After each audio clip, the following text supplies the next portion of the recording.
Hello guys, मेरा नाम है मनीष और आप देख रहे हैं माई स्टडी दोस्त यूट्यूब चैनल। सो गाइज़, स्वागत है आप सभी का माई स्टडी दोस्त यूट्यूब चैनल पे। सो गाइज़, काफ़ी दिनों से मैं वीडियो नहीं बना पा रहा था, लेकिन फाइनली अभी मैं आप सभी लोगों के लिए कोशिश कर रहा हूँ कि आपको कुछ प्रैक्टिस सेट करवाऊँ। तो यहाँ पे मैं इंग्लिश के सेशन को स्टार्ट कर रहा हूँ और रागा का सेक्शन भी आपको मिलेगा। ठीक है, वो मेरे द्वारा ही करवाया जाएगा। ठीक है, रागा में आपको कंप्लीट जो भी चीज़ें होंगी, प्रैक्टिस सेट वगैरह और या कुछ भी क्वेश्चंस होंगे, वो मैं खुद ही करवाऊँगा। ओके। अभी थोड़ा-सा 1-2 मिनट के लिए मैं आपसे बात करना चाहूँगा आपके एग्ज़ाम से रिगार्डिंग। देखिए, एग्ज़ाम के बारे में अभी तो कोई नोटिस आया नहीं, वेबसाइट पे अभी 15 जुलाई के लिए बोला गया है हमें। तो 15 जुलाई को अगर पता चलेगा कि एग्ज़ाम कब होगा, ओके। तो आप ये तो सोच के चलिए कि एग्ज़ाम अभी 1-2 महीने तो नहीं हो रहा है, सितंबर में ही एग्ज़ाम शेड्यूल होने वाला है। मोस्ट ऑफ चांसेस जो हैं वो ये हैं कि दोनों एग्ज़ाम साथ में होंगे। तो एक और बात ध्यान रखिएगा, अगर दोनों एग्ज़ाम साथ में होते हैं तो एग्ज़ाम काफ़ी डिले होने वाला है, क्योंकि उसमें क्या होगा कि फिर उनको फॉर्म रीओपन करने पड़ेंगे। कुछ नए कैंडिडेट हैं उनको अप्लाई करने का मौका दिया जाएगा। तो इस तरह से वो पूरा प्रोसेस होगा और फिर थोड़ा-सा डिले और भी हो सकता है, क्योंकि वैसे तो सितंबर में हो जाना चाहिए। बाकी देखते हैं, जो अपडेट आएगा वो आपको प्रॉपर्ली मिल जाएगा। आप चैनल के साथ बने रहिए। चैनल को यार सब्सक्राइब करके रखो और साथ में बेल आइकन प्रेस करके भी रखो। जैसे भी कोई वीडियो आता है चैनल पे आपको पहले पता चल जाएगा। ओके। सो आज की इस प्रैक्टिस सेट में हम जो है पूरा डिस्कस करेंगे और इसके बारे में मैं आपको पूरा बताऊंगा। इसमें जो है आपका पैसेज भी शामिल किया गया है, तो वो भी होगा। पूरे 20 क्वेश्चन होंगे और एयरफोर्स एक्स और वाई ग्रुप दोनों के लिए ये यूज़फुल रहेगा। इवन आप नेवी की तैयारी करते हैं तो भी सेम यही एग्ज़ाम पैटर्न रहता है। ओके गाइज, तो चलिए स्टार्ट करते हैं। आपकी कुछ क्यूरीज हों तो आप मुझे कमेंट सेक्शन में ज़रूर बताइएगा। काफ़ी दिनों के बाद में मैं आप लोगों के लिए इस तरह से स्टडी रिलेटेड वीडियो बना रहा हूँ। इन्फॉर्मेशन वीडियो तो मैं मोबाइल से बना लेता था, लेकिन अभी स्टडी रिलेटेड वीडियोस मैं अपने पीसी पे वापस आया हूँ, तो अभी बनाने के लिए मैं कोशिश कर रहा हूँ। तो काफ़ी दिन हो गए मुझे वीडियो बनाए हुए, लगभग 100 दिन से ज़्यादा। तो एक बहुत बड़ा टाइम है। इसके बाद में अगर आप कुछ करते हैं तो फिर थोड़ा-सा लैग होने के चांसेस हैं। तो मैं कोशिश करूँगा अपना 100% देने की, बाकी आप अपना सपोर्ट बनाए रखिएगा। वीडियो को लाइक, शेयर करते रहिएगा। तो चलिए शुरू करते हैं। Okay guys, so first question आप यहाँ पे देख सकते हैं, जो आपके स्क्रीन पे है और ये आपको एक प्रैक्टिस सेट है। तो आपको क्या करना है कि खुद को भी साथ में सोल्व करते चलना है। ओके, उसके अलावा प्लेलिस्ट बनी हुई है चैनल पे। सचिन सर ने आपको जो है गोल्डन रूल्स कराए हैं 200, और उसके अलावा पूरा सिलेबस भी उन्होंने पढ़ाया है, तो आप उसको रिवाइज कर सकते हैं। पहले मैंने खुद ने भी कुछ चीज़ें आपको करवाई रखी हैं, उनको भी आप ज़रूर से रिवाइज कर सकते हैं। ठीक है, तो उसके बाद में अब यहाँ पे मैं बात करूँ तो सबसे पहले फिल इन द ब्लैंक का क्वेश्चन है। अब फिल इन द ब्लैंक के 5 से 6 क्वेश्चन आपके एग्जाम में आते हैं। ठीक है, उसमें से 1-2 क्वेश्चन प्रीपोजिशन से होता है, आर्टिकल से होता है, वो सभी आपको पता ही होगा। तो यहाँ पे सबसे पहला क्वेश्चन है, I have eaten nothing blank 3 PM। अब आपको देखिए ऑप्शन में दिख रहा है फ्रॉम, फॉर, सिंस और नन ऑफ दीज। तो यहाँ पे देखिए आप कैसे पता चलेगा, देखिए सिंस फॉर के लिए आपको ये ध्यान रखना है कि ये क्या होते हैं, प्रीपोजिशन होते हैं। ओके, तो सिंस फॉर हम क्या करते हैं, टाइम के लिए यूज़ करते हैं, और अगर टाइम एग्जैक्ट होता है, ठीक है, अगर क्या होता है पॉइंट ऑफ टाइम होता है, मतलब एक निश्चित समय होता है, और एक पीरियड ऑफ टाइम होता है, तो पीरियड ऑफ टाइम के लिए तो हम किसका यूज करते हैं, फोर का। लेकिन अगर पॉइंट ऑफ टाइम है, मतलब एक निश्चित समय है, तो हम उसके लिए सिंस का यूज करते हैं। तो 3 बजे, तो 3 बजे एक निश्चित समय है, ना कि 3 आवर। ठीक है, अगर 3 आवर बोला जाता है तो क्या होता है, ये एक ड्यूरेशन हो जाता है, एक पीरियड हो जाता है, तो इसके लिए हम 4 यूज करते हैं। लेकिन अब यहाँ पे हम एक निश्चित समय बता दिया है उसका कि 3 बजे से। ठीक है, तो यहाँ पे सेंस का यूज होगा और सी ऑप्शन आपका करेक्ट हो जाएगा। ऑलराइट, तो इसमें और कुछ बताने लायक है नहीं, मैंने सारी डिटेल आपको बता दी। उसके बाद देखिए, the young one of a goat is called. अब देखिए यहाँ पे ये क्या, एक वन वर्ड सब्सटीट्यूशन है, यानी कि जो एक गोट, गोट का मतलब पता है बकरी, तो बकरी का जो बच्चा जन्म लेता है तो उसे हम क्या बोलते हैं। आप देख सकते हैं यहाँ पे आपके पास में वर्ड है, अगर इनका मीनिंग आपको पता है तभी आप कर पाएंगे। तो सबसे पहले तो मैं आपको बताता हूँ राइट आंसर। राइट आंसर हो जाएगा किड। किड का मतलब क्या होता है, बच्चा। ठीक है, और आपको ध्यान रखना है कि जो बकरी का जो नया बच्चा जन्म लेता है उसे बच्चा ही बोला जाता है, किड ही बोला जाता है। ऑलराइट, अब देखिए ये है आपके पास में कोल्ट और एक है लैम्प। लैम्प का मतलब तो आपको पता होगा, मेमना होता है। ठीक है, और ये मेमना किसको बोला जाता है, जो भेड़ का बच्चा होता है, भेड़ का न्यू बोर्न बच्चा होता है उसको। अब देखिए लेवरेस्ट एक बात आपके पास में है, लेवरेट क्या बोला जाता है, इसको बोला जाता है खरगोश का जो बच्चा होता है उसको बोला जाता है। ठीक है, खरगोश का न्यू बोर्न बेबी होता है उसको बोला जाता है। और ये है आपके पास में कोल्ट, जो आपको पता है गाय के बछड़े को बोलते हैं। ठीक है ना, इसका मतलब होता है बछड़ा। ठीक है, तो ये आपको ध्यान रखना है। तो गाय का न्यू बोर्न बेबी हो गया, वो क्या बोला जाता है, कोल्ट बोला जाता है। तो आपको ये ध्यान रखना है कि जो न्यू बोर्न बेबीज हैं उनको क्या बोला जाता है, अलग अलग के लिए अलग अलग होता है, और ये आपको याद रख लेना है। मैंने चारों बता दिया आपको, आई होप आपको समझ में आ गया होगा। अब बात करते हैं नेक्स्ट क्वेश्चन के बारे में। नेक्स्ट क्वेश्चन आपके पास में क्या है कि choose the correct antonym of the, ठीक है, लेटर। लेटर आपको दिया गया स्टेल, ठीक है। स्टेल का मतलब क्या होता है आपको पता होगा, बासी, ठीक है। आप खुद भी कोशिश कीजिएगा, वीडियो पॉज कर सकते हैं, मैं बार बार नहीं बोलूँगा आपको, ठीक है। स्टेल का मतलब बासी होता है, ये ऑब्वियसली आपको पता है। अब आपको एंटोनियम मतलब इसका जस्ट अपोजिट वर्ड बताना है।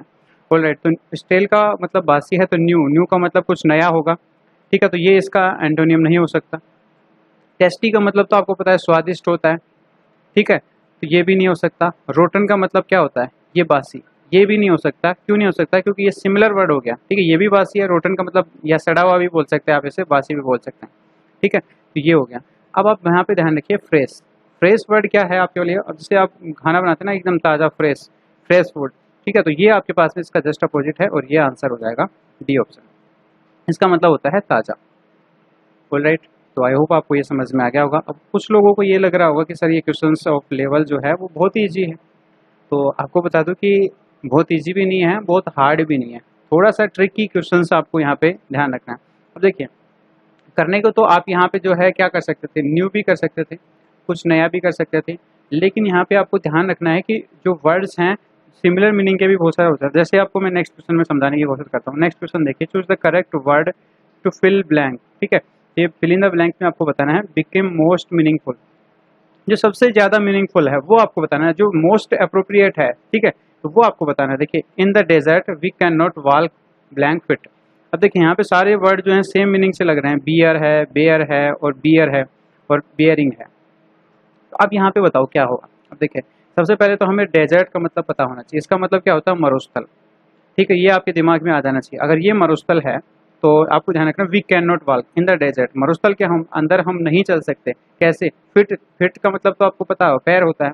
तो बेयर, बियर है ये, तो बियर का मतलब ये तो भालू होता है, तो ये तो हम नहीं कर सकते। अब इसका मतलब होता है बेयर, ठीक है, ये ध्यान रखना, बेयर, BAR, बेयर का मतलब होता है नंगा, नंगा मतलब नंगा पैर, ठीक है। बेयर फिट यानी कि नंगे पैर हम नहीं चल सकते। कहाँ से, मरुस्थल में हम नंगे पैर नहीं चल सकते, ये ध्यान रखना। बियर क्या होता है, जो आप पीते हैं वो बियर है। बियरिंग क्या है, ये सहनशील है, ठीक है, ये आपको ध्यान रखना। तो ये सारे वर्ड्स के मीनिंग मैंने बता दिए, लगभग सारे मीनिंग आपको लग रहे हैं कि सेम से ही हैं, लेकिन फिर भी आपको यहाँ पे मोस्ट अप्रोप्रिएट वर्ड जो मिलेगा वो बेयर होगा, और इसका ध्यान रखना है आपको। नेक्स्ट देखते हैं, अगला जो सवाल है वो भी एक सिनोनियम से है। आपको एक सिनोनियम पूछा जाएगा, एक ही एंटोनियम पूछा जाएगा, एक वन वर्ड पूछा जाएगा। सिलेबस आपको ध्यान रखना है। देखिए, आजकल जो मार्केट्स में बुक आती हैं उनमें जो है सिलेबस में कई बार क्या होता है कि दो वर्ड दे दिए जाते हैं सिनोनियम के, दो एंटोनियम के दे जाते हैं, और कुछ क्वेश्चंस जो है आगे पीछे कर दिए जाते हैं। तो आपको अपना पैटर्न जो है वही रहेगा। इसमें जो है आपको ये नहीं सोचना है कि सर ये तो अलग ही पैटर्न आ गया। जो पैटर्न मैं आपको पहले बता चुका हूँ, जो क्वेश्चंस आपको बता चुका हूँ कि किस टाइप से क्वेश्चन आते हैं और कितने क्वेश्चन किस टॉपिक से आएंगे, वो फिक्स हैं, वो आएंगे ही आएंगे, ठीक है। तो आपको यहाँ पे एक तरह से प्रैक्टिस करना है बस, ठीक है। वो कैसे भी हो आपको पता चल जाएगा। और अपना स्कोर जो है लास्ट में जरूर कमेंट कीजिएगा। वीडियो अगर आपको अच्छा लग रहा है तो आप इसे लाइक शेयर जरूर कीजिएगा, ठीक है। मोस्टली आपको शेयर करना है, काफ़ी दिनों से जो है आपको पता है चैनल पे बहुत ज़्यादा इंप्रूवमेंट नहीं मिला है, तो आपको इस चीज़ का ध्यान रखना है, ओके। तो अब यहाँ पे देखिए, सबसे पहले आपका जो वर्ड है इनवियस है, ठीक है। अब इसका मतलब क्या होता है, और उसके अलावा देखिए यहाँ पे एक सिनोनियम आपको बताना है। और ये जो वर्ड है दूसरा, फर्स्ट ऑफ देखते हैं बीटर, और ये है आपके पास में एंग्री, ये है जेलस, और ये है आपके पास में रिसेंटफुल। तो यहाँ पे आपको सोचना है बहुत ही अच्छे से, ठीक है। इनवियस जो वर्ड है इसका मतलब मैं आपको बता देता हूँ, इसका मतलब होता है ईर्ष्या, ठीक है। तो यह आपको ध्यान रखना है। अब यहाँ पे आपको बताना है इसका सिनोनिम यानी कि समानार्थी शब्द, ठीक है। तो अब देखो, यहाँ पे जो बीटर है इसका मतलब क्या होता है, इसका मतलब होता है कड़वा, ठीक है। तो क्या ये इसका सिमिलर वर्ड है, नहीं। एंग्री, एंग्री का मतलब आपको पता होगा, नाराज बोल सकते हैं आप, इससे क्या है, एंग्री है, नाराज है।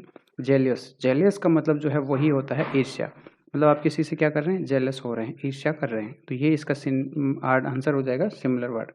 अब देखिए रिसेंटफुल, रिसेंटफुल का मतलब जो होता है आपके पास में, ये भी क्या हो जाएगा, आप एंग्री बोल सकते हैं या क्रोधी बोल सकते हैं, ठीक है। तो ये हो गया। अब इसमें सारी चीज़ें मैंने बता दी, इसके अलावा कुछ बताने लायक है नहीं, आपको भी पता है। अब नेक्स्ट देखिए, फिल इन द ब्लैंक से क्वेश्चन है, और यहाँ पे देखिए सी इज़ ब्यूटीफुल और ब्लैंक है, उसके बाद में ब्रेव है। यहाँ पे बहुत ही अच्छा कॉन्सेप्ट आपको बताऊंगा, तो इसको ध्यान से सुनिएगा। देखिए, सबसे पहले तो आपको ये चीज़ ध्यान रखना है कि ये क्या है आपके पास में, ये तो सब्जेक्ट है आपके पास में सी, और उसके अलावा देखिए ब्यूटीफुल जो है ये क्या है, एक एडजेक्टिव है, क्वालिटी बता रहा है उसकी, ठीक है, क्वालिटेटिव एडजेक्टिव है ये। ठीक है, ये ध्यान रखना। अब ये ब्रेव है, ये भी एक एडजेक्टिव है। अब यहाँ पे जो ये जो वर्ड है बट एंड यट, ठीक है, ये आपके पास में क्या है, ये आपके पास में है कंजंक्शन है। ठीक है, ये कंजंक्शन है। तो अब इसको ध्यान रखना है कि बट कंजंक्शन जो होता है ये एक एडवर्सेटिव कंजंक्शन होता है। इसमें क्या होता है कि अगर ये बट वर्ड यहाँ पे लगा देते हैं तो इससे क्या होता है कि इसका अर्थ जो है, अगर पहले पॉजिटिव था, मतलब ब्यूटीफुल, मतलब एक अच्छा भाव दे रहा है आपको, पॉजिटिव मान रहा है ब्यूटीफुल, ठीक है, और इसके लग जाने के बाद में अगर कोई वर्ड आएगा तो वो नेगेटिव होना चाहिए। देखिए ब्यूटीफुल पॉजिटिव सेंस देता है, ब्रेव जो है ये भी पॉजिटिव सेंस देता है, तो ये बट नहीं हो सकता यहाँ पे, ये ध्यान रखिएगा, क्योंकि ब्रेव जो है बहादुर को बताता है। अगर यहाँ पे क्या बोल देता, कावर्ड बोल देता, तब हम यहाँ पे बट लगा के आंसर सही कर सकते थे, क्योंकि वो नेगेटिव सेंस को बताता, लेकिन बट नहीं हो सकता। तो एंड जो है इसका सही आंसर होगा। ठीक है, ये ध्यान रखना है। जो वो क्या, सी इज़ ब्यूटीफुल एंड ब्रेव, वह क्या है, सुंदर भी है और बहादुर भी है। तो ये ध्यान रखिएगा, यहाँ पे जो आंसर होगा एंड होगा और ये करेक्ट आंसर है। ठीक है, तो ये यट भी नहीं हो सकता, सो भी नहीं हो सकता यहाँ पे। ठीक है, ये दोनों भी कंजंक्शन है, लेकिन ये यहाँ पे यूज नहीं होंगे। यहाँ पे जो है दो क्वालिटी बता रहा है, दोनों के बीच में या तो बट आएगा या एंड आएगा। ठीक है, तो ये आपको ध्यान रखना है, मैंने आपको पूरा बता दिया। नेक्स्ट देखिए, इसके अलावा आपको एक चीज़ और बता देता हूँ।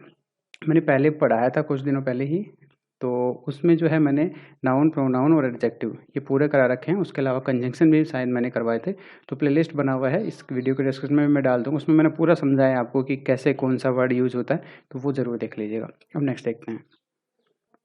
नेक्स्ट देखिए, noun of the given verb is. ठीक है, यहाँ पे आपको पास में बताना है कि noun of the given verb, ये सेव आपके पास में वर्ब दिया गया है, इसका नाउन फॉर्म आपको बताना है। देखिए इससे क्वेश्चन बहुत ज़्यादा पूछे जाते हैं।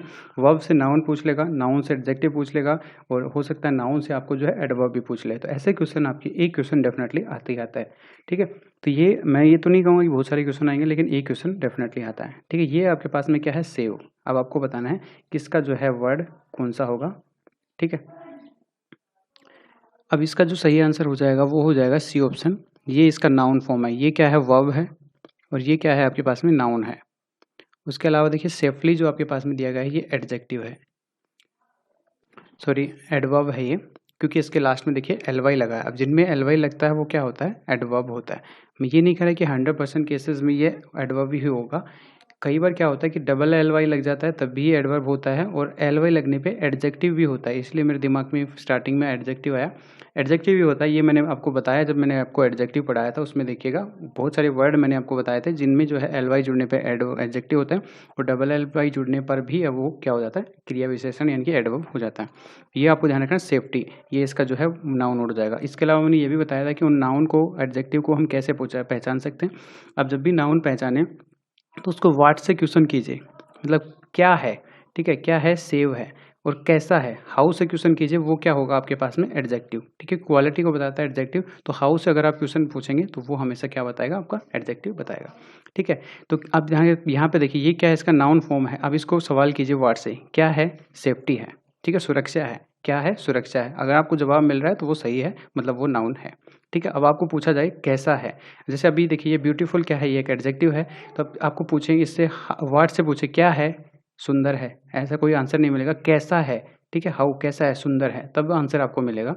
ठीक है, तो ये आपको ध्यान रखना है। नेक्स्ट देखिए, चूज द एंटोनियम। अब यहाँ पे देखिए अराइव, अराइव का मतलब क्या होता है, पहुँचना। ठीक है, तो यहाँ पे इसका जो है एंटोनियम बताना है, तो सीधा सा आंसर है डिपार्ट हो जाएगा। ठीक है, जैसे बस है वो क्या होती है, अराइव। आपको जो है कभी भी आप ऑनलाइन बुकिंग करते हैं तो अराइव और डिपार्ट, यहाँ पे दोनों वर्ड लिखे होते हैं। डिपार्ट का मतलब होता है कि कब जो है वो बस वहाँ से रवाना होगी। ठीक है, इसका मतलब होता है रवाना, और ये अराइव का मतलब क्या होता है, पहुँचना। रीच का मतलब भी आपको पता है, गो का मतलब भी आपको पता है, बताने की जरूरत नहीं है। नेक्स्ट देखते हैं। अगला सवाल है, pick up the correct indirect narration for the group. अब देखिए यहाँ पे एक अच्छा क्वेश्चन है। अच्छा क्वेश्चन कैसे है कि इसमें ना तो आपको जो है डायरेक्ट दिया है ना इनडायरेक्ट दिया है, आपको 4 ऑप्शन दे दिए हैं, इसमें से आपको पूछा है कि इनडायरेक्ट नरेशन बताना है, डायरेक्ट नहीं, इनडायरेक्ट। ठीक है, तो आपको ध्यान रखना है कि डायरेक्ट में क्या होता है, इनडायरेक्ट में क्या होता है। पहला वर्ड पढ़िए, फिर मैं समझाता हूँ आपको। He congratulated me saying that I had won a prize. अब देखिए इसको एक बार के लिए छोड़ दीजिए क्योंकि आंसर यही है। अब नेक्स्ट को पढ़िए, he congratulated me saying you had won a prize. अब देखिए अगर ये जो भी है आपके पास में क्या है, डायरेक्ट है या इनडायरेक्ट, ये हमें कैसे पता चलेगा, यहाँ से देखिए ये जो यू है, ही कॉन्ग्रेचुलेटेड यू, अगर आप इसे डायरेक्ट बोलते तब ये यहाँ पे यू होता, लेकिन अगर आप इसे इनडायरेक्ट बोलेंगे तो यहाँ पे ये क्या है, यू सेकंड पर्सन है, ये ऑब्जेक्ट के अनुसार बदलेगा। ऑब्जेक्ट यहाँ पे देखिए क्या है, मी है, और इसके अनुसार यहाँ पे क्या आना चाहिए, आई आना चाहिए। तो देखिए यहाँ पे इसमें भी आई है, ही अप्रिशिएटेड मी सेइंग।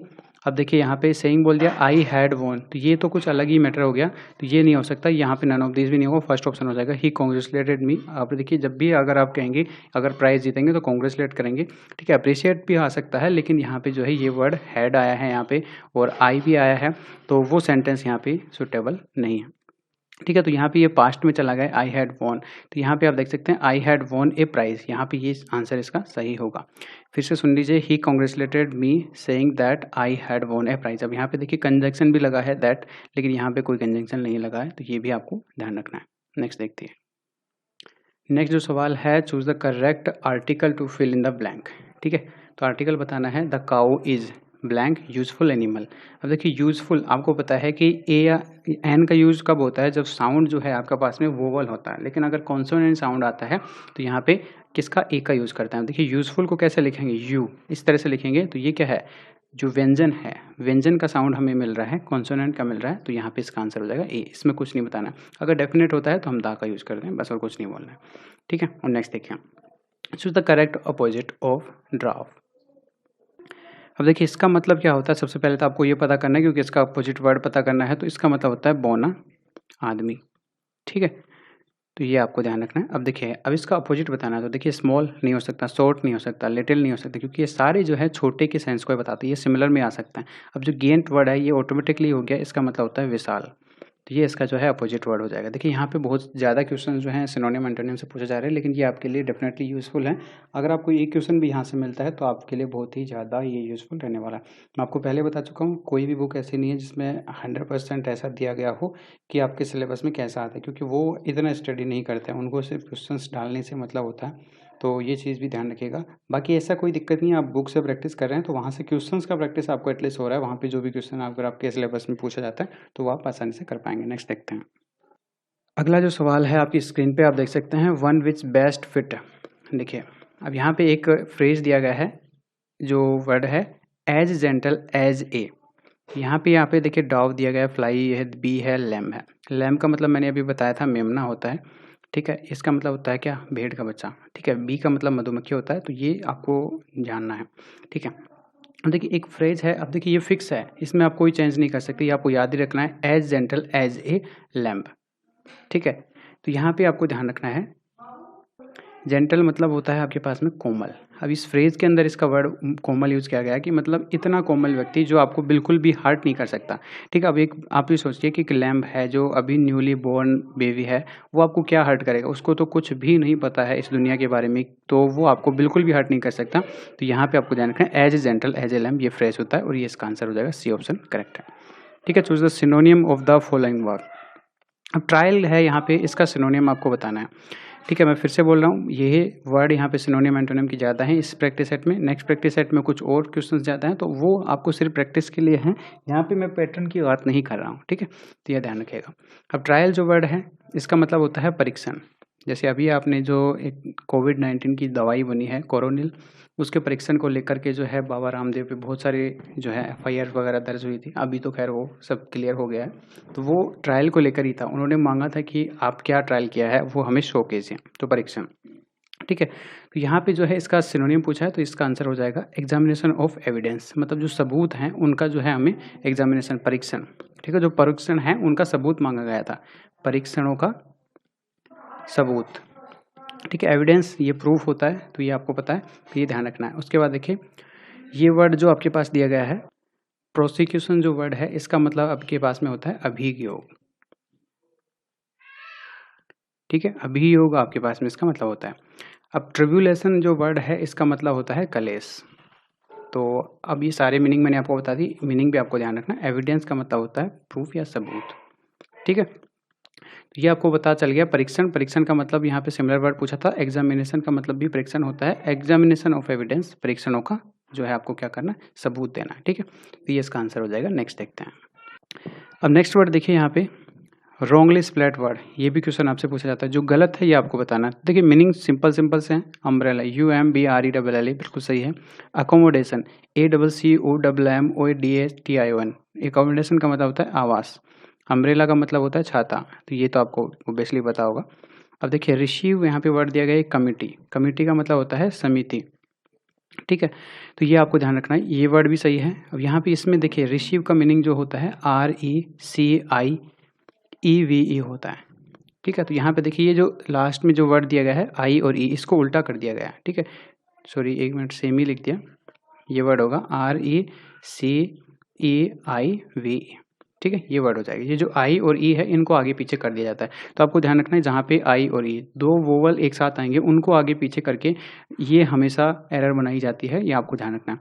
उसके अलावा कहाँ पे वर्ड बनता है, एक जैसे डबल एम, जो बड़ी सारी स्पेलिंग होता है, जैसे अकोमोडेशन है CCM, तो इसमें कौन आगे कौन पीछे आता है, इस तरह के क्वेश्चंस पे जो है ज़्यादातर रॉन्ग स्पेलिंग बनाए जाते हैं। तो यहाँ पे आपको ध्यान रखना है जो रिसीव में आई ई है इसको चेंज किया गया है। आगे भी आपको कई ऐसे वर्ड मिलेंगे जिनमें जो है इसको आगे पीछे करके इस क्वेश्चन को गलत बनाया जाता है। नेक्स्ट देखिए एडवर्ब। यहाँ पे एडवर्ब बताना है आपको। नाउन दिया गया है एजुकेशन, ठीक है, तो यहाँ पे एडवर्ब बताना है कि एजुकेशन का एडवर्ब क्या होगा। देखिए यहाँ पे मैंने आपको बताया था LLYB होता है, तो ये इसका जो है एडवर्ब हो जाएगा एजुकेशनली, ठीक है। एजुकेशन जो नल जो वर्ड है ये आपके पास में, ये इसका एडजेक्टिव फॉर्म है। ये आपको पास में जो वर्ड दिया गया है ये नाउन फॉर्म है, ये एडजेक्टिव है और ये एडवर्ब है, ठीक है, ये आपको ध्यान रखना। ओके, तो आई होप आपको ये समझ में आएगा। एजुकेटिव जो वर्ड है ये भी आप इसे एडजेक्टिव कह सकते हैं, और एजुकेट करना मतलब किसी को शिक्षित बनाना। Okay guys, so I hope ये भी आपको समझ में आ गया होगा। इसका आंसर जो है 15 का डी हो जाएगा। नेक्स्ट देखते हैं। नेक्स्ट जो वर्ड है एडजेक्टिव फॉर्म बताना है। यहाँ पे नाउन दिया गया है गोल्ड, ये बहुत बार पूछा भी जा चुका है और बहुत ही अच्छा क्वेश्चन है। गोल्ड, गोल्ड का मतलब क्या होता है, सोना, ठीक है। और इसका जो एडजेक्टिव फॉर्म है वो आपसे पूछा गया है, तो इसका एडजेक्टिव फॉर्म हो जाएगा गोल्डन, ठीक है, तो ये आपको ध्यान रखना है। तो आई होप ये क्वेश्चंस आपके अच्छे से क्लियर हो गए होंगे। अब आगे के जो 4 क्वेश्चन है वो पैसेज से रिलेटेड है। अब आगे देखते हैं। सो फ्रेंड्स, यहाँ पे 17 से 20 आपको पैसेज से रिलेटेड क्वेश्चंस करने हैं। इसमें देखिए कुछ चीज़ें आपकी मैं क्लियर करता हूँ। पैसेज के बारे में बहुत सारे स्टूडेंट ने मैंने को इंस्टाग्राम पे भी मैसेज किया कि सर आप उसे करवाइए, अलग से करवाइए अगर आप प्रैक्टिस सेट के साथ नहीं करा रहे हैं। तो ज़्यादातर चीज़ों में आपने देखा होगा कि प्रैक्टिस सेट के साथ में से नहीं करवाया जाता, क्योंकि इसमें थोड़ा सा टाइम लग जाता है सोचने में, फिर आपको समझाया भी नहीं जा सकता एक तरह से। तो आज की प्रैक्टिस सेट में मैं इसे साथ में ले रहा हूँ। अगर ये बहुत बड़ा होता है आगे की प्रैक्टिस सेट में, तो उसमें हो सकता है मैं कभी कभार उसे अवॉइड करूं, क्योंकि उसको अलग से बना दिया जाएगा, फिर वो वीडियो ही एक लिए आपको प्रोपरेट हो जाएगा, एक तरह से अलग वीडियो बनाया जाएगा फिर उसके लिए, क्योंकि वो बहुत ज़्यादा टाइम आपका ले लेगा फिर। तो यहाँ पे आपके देखिए कुछ टिप्स मैं आपको देता हूँ। टिप्स क्या है कि जब भी आप प्रैक्टिस है इसको सोल्व करें पैसेज को, तो एग्ज़ाम में जाने से पहले आपको ये ध्यान रखना है कि आपको कम से कम भी जो है 10 से 15 पैसेज को जो है क्या करना है, सोल्व करके जाना है। और इसके लिए आपको कुछ नहीं करना है, बस एक चीज़ का ध्यान रखना है कि आपको जो रीडिंग स्किल्स हैं उनको इम्प्रूव करना है। मतलब एक तो एक चीज़ ध्यान रखिएगा, आपको ऐसे पढ़ने में ही नहीं बन रहा है। जैसे आप देख रहे हैं वन मॉर्निंग मदर, एक तो आप धीरे धीरे इतना पढ़ रहे हैं, एक आपको जो है इतना इन्फ्लुएंटली आप पढ़ पा रहे हैं कि one morning mother said that Bill and Blinda could go down to old mister Lucy cottage and ask her if she would let her. मतलब आप फास्टली पढ़ पा रहे हैं, और उसके अलावा पढ़ना सिर्फ काफ़ी नहीं है, उसके अलावा आपके माइंड में जो है वो चीज़ थोड़ा सा समझ में भी आना चाहिए। जितना जो है आपका वर्ड पावर मजबूत होगा तभी आप उसको समझ पाएंगे बिल्कुल आसानी से। ये तो बहुत ही सिंपल सा है और बहुत ही सिंपल वर्ड इसमें यूज़ किए गए हैं, तो इसको मैं दोनों तरीके से आपको समझाऊंगा। एक तो ये है कि आप इसे 2 बार पढ़ लीजिए, या तो एक बार में नहीं समझ में आ रहा है लेकिन थोड़ा सा फास्ट पढ़िएगा। ऐसा नहीं कि आप 5-7 मिनट लगा रहे हैं, फिर उसका मतलब नहीं है, फिर इन क्वेश्चंस को करने का मतलब ही नहीं है। और कोशिश कीजिएगा कि पहले आप सारे क्वेश्चंस को कर लें, क्योंकि इस सेक्शन के लिए जो है आपको 20 मिनट अलग से मिलते हैं, ठीक है। ये सेक्शन सिर्फ 20 मिनट तक चलेगा, उसके बाद ना तो आप इस 20 मिनट के 1 मिनट को भी किसी और सेक्शन में यूज़ कर सकते हैं, जैसे कि रागा या एयरफोर्स के कोई भी फिजिक्स या सेक्शन में, या इस 20 मिनट में जो है ना ही आप किसी कम यूज़ कर सकते हैं टाइम को, ठीक है। ये ध्यान रखें, फिक्स है ये, फिर दोबारा से लॉगिन होगा आपका सेशन, तो ये 20 मिनट में आपको करना है। तो लास्ट में आप इस करने की कोशिश कीजिएगा। कुछ लोग पहले भी कर लेते हैं, तो वो आपको अपनी स्ट्रेटेजी अपनानी है, कोई दूसरे के बारे में नहीं सुनना, ठीक है। अच्छी बात है अगर आप किसी को फॉलो करते हैं, तो इसमें देखिए ध्यान रखना है कि अगर आपके पास टाइम बच रहा है 4-5 मिनट, तब आप इसको छेड़िएगा, और अदरवाइज आप इसे स्किप भी कर सकते हैं, क्योंकि अगर आपको लगता है तो वहाँ पे 4 क्वेश्चन डेफिनेटली आपके बन जाते हैं अगर आप इसे अच्छे से करते हैं तो। बाकी मैं यही सजेस्ट करूँगा कि ये फ्री के नंबर हैं, इसे ज़रूर गेन कीजिएगा, ठीक है। एक तो ये हो गया कि आप इसे पढ़िए, आपको चाहे कुछ समझ में आ रहा है नहीं आ रहा है। उसके अलावा आप क्वेश्चंस को एक बार पहले पढ़ लीजिए या तो, ताकि आपके दिमाग में आ जाए कि कहाँ से क्वेश्चन पूछ रहा है और यहाँ पे आप थोड़ा-सा रुक पाएँ और सोच पाएँ, ठीक है? तो या आप इसको कैसे करेंगे कि आप इसे पढ़ेंगे और इसके समझने की कोशिश कीजिएगा। अगर आपको लगे कि हाँ, ये समझ में आ रहा है तो आप उसे पूरा पढ़ लीजिए, उसके बाद में क्वेश्चंस पढ़िए और फटाक से आंसर लगा दीजिए। देखिए, हम इसे पढ़ने की कोशिश करते हैं। One morning mother said that Bill and Belinda could go down. ठीक है, बिल और बेलिंडा को माँ ने कहा टू ओल्ड मिस्टर, नीचे जाने के लिए कहा, and to old mister Lucy. जो ओल्ड वर्ड यूज किया गया है, मतलब आप कह सकते हैं कि वृद्ध व्यक्ति के लिए किया गया। मिस्टर लूसी जो है वो ओल्ड है और उसकी कोटेज पे जाने के लिए उनको कहा गया। Ask her if she would let her have 6 new laid eggs. ठीक है, तो उसको जा करके पूछो आप कि वह हमें जो नए 6, क्या उसके पास में 6 नए अंडे हैं, ये बात आप उससे जा करके पूछ के आइए। ठीक है, ये चीज़ आपको यहाँ पे बोला गया है। उसके बाद देखिए, but I don't like mister Lucy. ठीक है, लेकिन यहाँ पे राइटर बोल रहा है कि मैं मिस्टर लूसी को पसंद नहीं करता, सेड बिल। ठीक है, सी ऑलवेज लुक्स सो क्रॉस। ठीक है, वो आपको क्रॉस का मतलब यहाँ पे बोला गया है कि वह अच्छी नहीं दिखती है। ठीक है, एक तरह से आप ये समझ सकते हैं, सी ऑलवेज लुक्स सो क्रॉस। ठीक है, तो तभी वह उसे पसंद नहीं करता क्योंकि वह अच्छी नहीं दिखती है, क्योंकि वह वृद्ध है। एक तरह से आप ये सारी चीज़ें मीनिंग आपके दिमाग में फिट हो जानी चाहिए। उसके बाद देखिए, आई डोंट लाइक हर इधर सेड बिलेंडा। ठीक है, देखिए बिल ने कहा कि आई डोंट लाइक, बिल ने भी और बिलेंडा बिलेंडा ने भी कहा कि मैं भी उसे पसंद नहीं करती। She looks as if she might eat me, वह मुझे ऐसे देखती है जैसे कि वह मुझे खा जाएगी। उसके बाद आगे देखिए, don't be silly said mother, माँ ने कहा कि पागल मत बनो। सी इज़ नाइस ओल्ड वुमेन, वह अच्छी वुमेन है। ठीक है, महिला है आप कह सकते हैं। She can't help her face being wrinkle, वह अपने जो चेहरा है उसकी मदद नहीं कर पाई और उसको जो है झुर्रियाँ पड़ गई हैं। Take a basket and run along. ठीक है, बास्केट लो और साथ में जाओ, ये आपको बोला गया। ठीक है, तो पूरी कहानी आपको समझ में आई होगी। बिल और ब्लेंडा 2 बच्चे हैं। ठीक है, उनकी माँ उन्हें अंडे लाने के लिए मिस्टर लूसी के घर जाने के लिए कहती है, लेकिन वे दोनों ही उसे पसंद नहीं करते हैं क्योंकि वो जो है वृद्ध है और वो उनको पसंद नहीं करती है। और दोनों ने अपना रीज़न भी दिया है कि वो क्यों उसे पसंद नहीं करते हैं। और उसके बाद माँ ने कहा कि उसने अपने फेस का ख्याल नहीं रखा तो उसकी जो है झुर्रियाँ पड़ गई हैं, तो वह अच्छी वूमेन है, आपको उससे डरने की जरूरत नहीं है, आप जाओ और अंडे लेकर के आओ। ठीक है, अब क्वेश्चंस देखते हैं, आंसर करने की कोशिश करते हैं। अब क्वेश्चन है आपके पास में सबसे पहले कि Bill and Belinda went to mister Lucy. ठीक है, मिस्टर लूसी के घर वहाँ पे वो क्यों जाते हैं? To buy fresh eggs, to wish her good morning, to play in her garden, to get fresh eggs. ठीक है, तो देखिए बाई करने के लिए नहीं गए थे वो एग्स, वो क्या गए थे? फ्रेश एग लेने के गए थे। ठीक है, उन पे कहीं पे भी ये वर्ड यूज नहीं किया गया कि वो खरीदने के लिए गए थे, क्योंकि वो किसी, आप ये समझिए कि कोई पड़ोसी के घर जा रहे हैं तो आप उससे खरीदने नहीं जा रहे हैं। अगर आप कोई शॉप पे जा रहे हैं तब आप खरीदने के लिए जा रहे हैं। ठीक है, ये आपको ध्यान रखना, इसका आंसर होगा डी ऑप्शन, यहाँ पे कंफ्यूज नहीं होना। नेक्स्ट देखिए, Bill and Belinda do not want to visit mister Lucy because. ठीक है, वो दोनों ही लूसी के घर नहीं जाना चाहते। क्यों नहीं जाना चाहते? They don't like mister Lucy. ठीक है, तो ओबियसली आपको यहाँ पे जो है इसका आंसर फर्स्ट लाइन में मिल गया, क्योंकि वो दोनों ही उसे पसंद नहीं कर रहे थे, इसलिए वो नहीं जाना चाहते। तो आगे पढ़ने की आपको जरूरत ही नहीं है। नेक्स्ट देखिए, नेक्स्ट आपके पास में देखिए, Bill and Belinda are. Bill and Belinda क्या है? Step brothers. ठीक है, सौतेले भाई बहन है, या ब्रदर एंड सिस्टर, भाई और बहन है। तो ये देखिए उनकी माँ उन्हें बोल रही है, यहाँ पे ऐसा कोई भी मेंशन नहीं किया गया कि वो स्टेप ब्रदर हैं। तो यहाँ पे जो है आपके पास में आंसर हो जाएगा ब्रदर एंड सिस्टर। ठीक है, फ्रेंड्स भी नहीं है, नेबर्स भी नहीं है। ठीक है, दोनों ने, कोई ही माँ ने बोला था कि आप जाओ, तो वहाँ पे आप समझ सकते हैं कि ये ब्रदर एंड सिस्टर है। The children did not like mister Lucy because. अब देखिए पहले तो यहाँ पे वो बोला गया था कि वो क्यों नहीं जा रहे थे, क्योंकि वो लाइक नहीं करते थे। अब यहाँ पे ये पूछा है कि वो लाइक जो है उसे क्यों नहीं करते थे। सी ऑलवेज एंग्री, तो ऐसा कोई मेंशन नहीं किया गया कि वह गुस्से में रहती थी। सी वर अफेयर्ड ऑफ हर।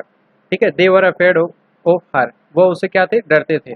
ठीक है, तो ऐसा भी कुछ नहीं था कि वो उससे डरते थे, वो उसे पसंद नहीं करते थे, लेकिन ऐसा नहीं कहा गया कि वो डरते थे, तो ये भी नहीं हो सकता। अब देखिए, she was always busy eating and chatting. ठीक है, वह हमेशा व्यस्त रहती थी खाने में और चैट करने में, तो ऐसा भी कहीं पे मेंशन नहीं किया गया, तो ये भी नहीं होगा। And her face was wrinkle, तो ये एक कारण हो सकता है। ठीक है, उसको पसंद क्यों नहीं कर सकते? क्योंकि उसका फेस पे झुर्रियाँ पड़ी हुई थी, रिंकल थे। ठीक है, तो ये आपको पता है, माँ ने उसे कहा था कि वह अपने फेस का ख्याल नहीं रखती थी, तो इसलिए वो उसके झुर्रियाँ पड़ गई हैं, तो उससे आपको डरने की जरूरत नहीं है। ठीक है, तो ये आपको बोला गया है यहाँ पे कि वो उसको पसंद नहीं करते थे क्योंकि उसके फेस पे झुर्रियाँ थी, तो ये इसका सही आंसर है। सो गाइस देखिए, यहाँ पे हमने 20 क्वेश्चन किए हैं, लगभग आधे घंटे का ये वीडियो सेशन रहा है। इसमें मैंने पूरी कोशिश की है कि आपको एक एक वर्ड का मीनिंग मैं बताऊँ, कुछ एक्स्ट्रा फैक्ट्स जो हैं वो भी मैं आपको बताऊँ, और आपके एग्जाम के बारे में भी मैं साथ में डिस्कस करूँ कि किस तरह के क्वेश्चन पूछे जाते हैं, तो आपको डेफिनेटली मैं बता सकता हूँ कि ये 20 क्वेश्चन मैंने आपको जो करवाए हैं, ये 20 के 20 क्वेश्चन आपके एग्जाम पैटर्न से रिलेटेड हैं। ठीक है, मैं ये नहीं कह रहा कि इसी सीरीज में, इसी सीक्वेंस में इसी टाइप के क्वेश्चन आते हैं। ठीक है, बाकी ये सारे क्वेश्चन जो हैं 20 में से 20 जो क्वेश्चन हैं वो आपके एग्जाम में आने लायक हैं, और बहुत ही ज़्यादा हाई लेवल के क्वेश्चन भी नहीं है, बहुत ही ज़्यादा इजी भी नहीं है, थोड़े से ट्रिकी हैं, मॉडरेट लेवल के आप बोल सकते हैं। तो आई होप आपको जो है प्रैक्टिस सेट अच्छा लगा होगा। तो 20 में से कितना आपने स्कोर किया, ये मुझे कमेंट सेक्शन में ज़रूर बताइएगा कि मैंने 20 में से इतने सेशन स्टार्ट किए, क्वेश्चन जो है अटैम्प्ट किए और मैंने इतना स्कोर किया। ऑलराइट गाइज, तो नेक्स्ट वीडियो में हम बात करेंगे। इससे पहले आपको कुछ बताना चाहूँगा कि मैं डेली तो नहीं डाल पाऊँगा, लेकिन कोशिश करूँगा कि हफ्ते में जो है 2-3 वीडियो आपको ज़रूर प्रोवाइड कराऊँ प्रैक्टिस सेट्स के। मैं रागा का सीरीज़ भी स्टार्ट करूँगा, इंग्लिश का भी साथ में चलता रहेगा। अभी काफ़ी टाइम है अपने साथ में, तो हम जो है इस सीरीज़ को जो है कंटिन्यू करते रहेंगे। तो आई होप आपने एंजॉय किया होगा। तो वीडियो को लाइक ज़रूर करना यार, ठीक है। इससे क्या मिलता है, मोटिवेशन मिलता है, नेक्स्ट वीडियो बनाने के लिए जो है हमें मोटिवेशन मिलता है। अगर आप इसे जो है 500 लाइक कर देते हैं तो मुझे बहुत खुशी होगी। तो प्लीज़ इसे ज़रूर जो है लाइक कीजिएगा, साथ में जो है अपने दोस्तों के साथ शेयर भी कीजिएगा। देखिए, आपको कुछ नहीं करना है, बस एक शेयर करना है और एक लाइक करना है। इससे जो है आपका कुछ भी पैसा नहीं लगता है, बाकी इससे जो है हमें एक पॉजिटिव रेस्पॉन्स मिलता है। आपको ये बता दूं कि हमें भी इससे कोई पैसा नहीं मिलता है अगर आप लाइक करते हैं या नहीं करते हैं, ठीक है। हमें इससे कुछ भी प्रॉफिट नहीं होता। बाकी जब एक वीडियो को देखा जाता है कि हाँ इस पर लाइक्स हैं, इस पर शेयर्स हैं, तब हमें अच्छा लगता है, ठीक है। तो गाइज़ इसको ज़रूर शेयर कीजिएगा, और अगर देखो अगर चैनल पे नए हो तो चैनल को सब्सक्राइब जरूर कीजिएगा, ठीक है। सब्सक्राइब कर लो और जो बेल आइकन आता है उस पर ऑल नोटिफिकेशंस ऑन कर लीजिए, आपको टाइम टू टाइम मिलते रहेंगे। तो कोई डाउट हो तो आप मुझे कमेंट करके बेझिझक कुछ भी पूछ सकते हैं, मैं आपको रिप्लाई करूँगा। इसके अलावा आप मुझे इंस्टाग्राम पे भी फॉलो कर सकते हैं। जो इंस्टाग्राम आईडी है वो आप सभी को पता होगा, मनीष धनखड़, DHANKAR और 11 के नाम से है। वीडियो को डिस्क्रिप्शन में भी मिल जाएगा। Thank you so much guys for watching this video. See you soon in the next video. तब तक के लिए bye bye, take care, all the best.